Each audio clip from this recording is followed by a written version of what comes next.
નમસ્કાર વિદ્યાર્થી મિત્રો, આજે આપણે ચેતાપેશી વિશે ચર્ચા કરીએ.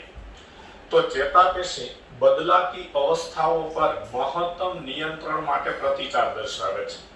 એટલે કે પ્રાણીના શરીરમાં જે ચેતાપેશી આવેલી હોય એ તેના શરીર પર પર્યાવરણની જે પરિસ્થિતિની અસર થાય એની સામે પ્રતિકાર દર્શાવવા માટે અને પર્યાવરણની પરિસ્થિતિ સામે એટલે કે બદલાતી અવસ્થા સામે મહત્તમ નિયંત્રણ મેળવવા માટે પ્રતિકાર દર્શાવવા માટે ચેતાપેશી ઉપયોગી છે.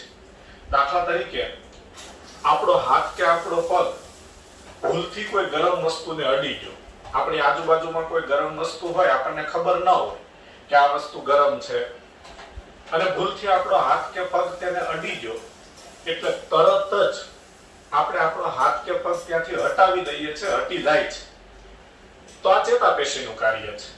તો આ રીતે પર્યાવરણની બદલાતી અવસ્થાઓ પર બાહ્ય પર્યાવરણની કોઈ પણ પરિસ્થિતિ પર મહત્તમ નિયંત્રણ માટે પ્રતિકાર દર્શાવવા ચેતાપેશી પ્રાણીઓના શરીરમાં હોય છે.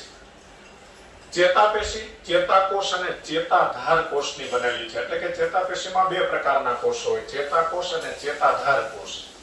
ચેતાકોષ એ ચેતાતંત્રનો પાયાનો એકમ છે, કારણ કે ચેતાકોષો ભેગા મળીને ચેતાપેશી બને, ચેતાપેશીથી ચેતાતંત્રના અંગો બને. મગજ, કરોડરજ્જુ વગેરે ચેતાતંત્રના મુખ્ય અંગો છે. ચેતાકોષ ઉત્તેજનશીલ હોય છે, એટલે ચેતાકોષ છે એમાં ઉત્તેજના ઉત્પન્ન થાય. આપણી ચામડી પર ગરમ પાણી પડે કે ઠંડુ પાણી પડે કે આપણી ચામડી પર કોઈ લોખંડ કે કાચની વસ્તુ વાગે તો ચામડીમાં આવેલા ચેતાકોષો તરત જ ઉત્તેજના ઉત્પન્ન કરે. એ ઉત્તેજના દ્વારા આપણને જાણકારી મળે કે આપણા શરીર પર આવી અસર થઈ. તો ચેતાકોષ ઉત્તેજનશીલ હોય છે. ચેતાતંત્રનો બાકીનો ભાગ એટલે ચેતાકોષ સિવાયનો ભાગ ચેતાધાર કોષ બનાવે છે, તથા ચેતાકોષને ચેતાધાર કોષ રક્ષણ આપે છે અને આધાર આપે છે. આ આકૃતિ એક ચેતાકોષની છે. તો આકૃતિમાં આપણે ચેતાકોષ જોઈ શકીએ છીએ અને ચેતાકોષની આસપાસ આ બ્લેક પેન થી દોરેલા છે તે બધા ચેતાધાર કોષ છે. તો આ ચેતાકોષ છે, આ એક ચેતાકોષ છે, આ બધા ચેતાધાર કોષો છે. તો ચેતાધાર કોષો ચેતાકોષને રક્ષણ આપે છે અને આધાર આપે છે. આપણા શરીરમાં ચેતાપેશીનું અડધાથી વધારે કદ ચેતાધાર કોષ બનાવે છે. જ્યારે એક ચેતાકોષ અનુકૂળ રીતે ઉત્તેજિત થાય છે, એટલે હમણાં આપણે વાત કરી તેમ કે શરીરનો કોઈ ભાગ ધારો કે ગરમ વસ્તુને અડી ગયો, હાથ કે પગ, તો હાથ અને પગની ચામડીમાં રહેલા ચેતાકોષ ગરમ વસ્તુને અડી જવાથી ઉત્તેજિત થાય છે. ત્યારે વીજ પરિવર્તન અથવા વિક્ષોભ એટલે કે ઉર્મિવેગ, ઉત્તેજના ઉત્પન્ન થાય છે. એટલે ચામડીનો જે ભાગ દાખલા તરીકે ગરમ વસ્તુને અડી ગયો કે હાથ કે પગમાં લોખંડની ખીલી વાગી તો એ ભાગમાં તરત જ વીજ પરિવર્તન અથવા વિક્ષોભ અથવા ઉત્તેજના ઉત્પન્ન થાય છે, જે ખૂબ ઝડપથી કોષરસ પટલ પર ગતિ કરે છે, એટલે કે વહન પામે છે. અને આ પરિવર્તન ચેતાકોષના અંતિમ છેડા પર અથવા આઉટપુટ ઝોન પર પહોંચે છે, જેને ઉર્મિવેગનું વહન કહેવાય. ઉત્તેજના એટલે ઉર્મિવેગ. વીજ પરિવર્તન, વિક્ષોભ, ઉત્તેજના, ઉર્મિવેગ આ બધા એક જ શબ્દો છે. અને આસપાસના ચેતાકોષ તેમજ અંત્ય કોષોને ઉત્તેજિત કરે છે, અન્ય કોષોને ઉત્તેજિત કરે છે અથવા તેઓને ઉત્તેજિત થતા અટકાવે છે. તો આ પોઈન્ટ શું કહેવા માંગે છે કે જ્યારે એક ચેતાકોષ અનુકૂળ રીતે ઉત્તેજિત થાય છે, એટલે દાખલા તરીકે હાથ કે પગનો કોઈ ભાગ ગરમ વસ્તુને અડી ગયો એટલે ત્યાંના ચેતાકોષ ઉત્તેજિત થાય.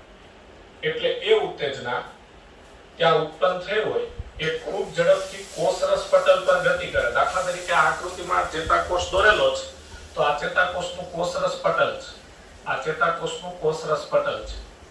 તો એ કોષરસ પટલ દ્વારા ઉત્તેજના વહન પામે. તો ઉત્તેજના આ કોષરસ પટલ દ્વારા આગળ વહન પામે એટલે કે કોષરસ પટલ પર ગતિ કરે. આ પરિવર્તન ચેતાકોષના અંતિમ છેડા પર, એટલે આ ચેતાકોષનો અંતિમ છેડો છે, ત્યાં ઉત્તેજના પહોંચે, પછી ત્યાંથી આગળ બીજા ચેતાકોષમાં જાય તો અંતિમ છેડા પર અથવા આઉટપુટ ઝોન પર પહોંચે છે. એટલે અહીંયાથી ઉત્તેજના બહાર જઈ અને આજુબાજુના બીજા ચેતાકોષ પર જાય કે અન્ય કોઈ કોષ પર જાય એટલે અહીંયાથી ઉત્તેજના આ ચેતાકોષની બહાર જાય અને બાજુમાં બીજા ચેતાકોષ કે અન્ય કોષ પર જાય એટલે આને આઉટપુટ ઝોન કહેવાય. તો આઉટપુટ ઝોન પર પહોંચે છે તથા આસપાસના ચેતાકોષ એટલે અહીંયા બીજો કોઈ ચેતાકોષ હોય, બાજુમાં અસંખ્ય ચેતાકોષો હોય એટલે એક ચેતાકોષમાંથી ઉત્તેજના બીજા ચેતાકોષમાં, બીજામાંથી ત્રીજા ચેતાકોષમાં, એટલે આસપાસના અન્ય ચેતાકોષ તેમજ અન્ય કોષ એટલે ચેતાકોષ સ્નાયુ સાથે સંકળાયેલા હોય. આગળ આપણે સ્નાયુ પેશીમાં વાત કરેલી કે સ્નાયુને ઉત્તેજના મળે તે માટે સ્નાયુનું ચેતાકરણ થયેલું હોય એટલે કે સ્નાયુની આસપાસ ચેતાઓ આવેલી હોય એટલે ચેતાકોષ સ્નાયુઓ સાથે પણ સંકળાયેલા હોય એટલે સ્નાયુના કોષોને ઉત્તેજિત કરે અથવા તેઓને ઉત્તેજિત થતા અટકાવે. એટલે કે આ ચેતાકોષો ઉત્તેજના દ્વારા શરીરના જે અન્ય કોષો છે જેમ કે સ્નાયુના કોષો, ગ્રંથિના કોષો તેને ઉત્તેજિત કરે એટલે સ્નાયુ અને ગ્રંથિઓ તેના કાર્ય કરે અથવા તેનું કાર્ય અટકાવવાનું હોય તો તેને ઉત્તેજિત થતા અટકાવે છે. આ રીતે ચેતાકોષની કામગીરી શરીરમાં જોવા મળે છે. તો આ ચેતાપેશી વિશેની સામાન્ય માહિતી પૂરી થઈ. આ ચેતાકોષની જે રચના છે, આકૃતિમાં આપણે એક ચેતાકોષ જોઈ શકીએ છીએ. તેમાં તેનું કોષ કેન્દ્ર છે અને આ બધો તેનો કોષ રસ છે. આ ગ્રીન પેન થી દોરેલી છે તે નિઝલની કણિકા છે. તો આ કોષ કેન્દ્ર અને કોષ રસ વાળો ભાગ છે એ ચેતાકોષનો કોષકાય કહેવાય. તેમાંથી આ નાના પ્રવર્ધો ઉત્પન્ન થયેલા છે તેને શિખાતંતુ કહેવાય. તે ઉર્મિ વેગને કોષકાયની અંદર લાવે એટલે એને અંતરવાહી પ્રવર્ધો પણ કહેવાય છે. આ એક મોટો તંતુ છે તેને ચેતાક્ષ અથવા અક્ષતંતુ કહેવાય. તે ઉર્મિ વેગ કે ઉત્તેજના કે વીજ પરિવર્તન કે વિક્ષોભ તેને ચેતાકોષમાંથી બહાર લઈ જાય તો એ બહિર્વાહી પ્રવર્ધ છે. પણ આ બધો વિગતવાર અભ્યાસ આપણે ચેપ્ટર નંબર 21 મનુષ્યનું ચેતાતંત્ર તેમાં કરીશું. હવે વંદાની બાહ્ય રચના નો અભ્યાસ શરૂ કરીએ છીએ. તો વંદાની બાહ્યાકાર વિદ્યા વિશે સામાન્ય માહિતી આપો. તો વંદાનો રંગ બદામી કે કાળો રંગ ધરાવે છે.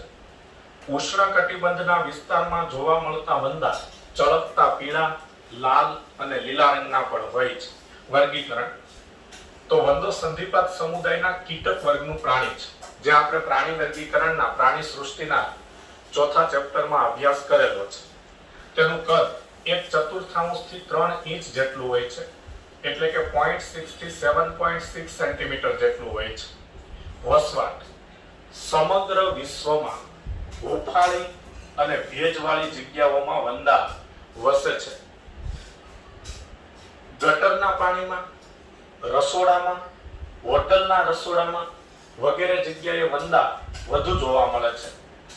કારણ કે ગટરના પાણીમાં, હોટલના રસોડામાં કે રસોડામાં, ઘરના રસોડામાં એટલા માટે વંદા વધુ જોવા મળે છે કે આવી જગ્યાએ સડી ગયેલો કાર્બોદિત પદાર્થ હોય.